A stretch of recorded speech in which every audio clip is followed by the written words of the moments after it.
আমি financially strong হতে চাই। দেখো, আমি পুরোপুরি তোমাদেরই মতন ভীষণই বিজি লাইফ লিড করি।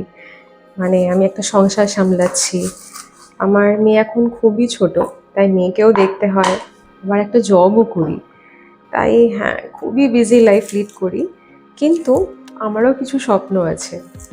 মানে আমি ফাইন্যান্সিয়ালি স্ট্রং হতে চাই, কিন্তু আমি টাকা পয়সা নিয়ে ফিউচারে কোনো স্ট্রেস চাই না। মানে আমি এরকম লাইফ চাই না যেখানে আমার মাসের শুরুতে স্যালারি তো ঢুকছে, কিন্তু মাস শেষ হতে না হতেই আমার সব স্যালারি শেষ হয়ে যায়, আবার সেই নেক্সট মান্থের জন্য ওয়েট করো, ভীষণ স্ট্রেসফুল। তাই আমি ভাবছিলাম যদি কোনো সাইড বিজনেস স্টার্ট করা যায়, মানে জবের সাথে সাথে একটা কোনো বিজনেস স্টার্ট করা।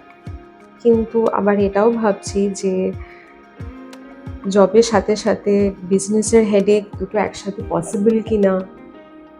তোমরা কি বলো?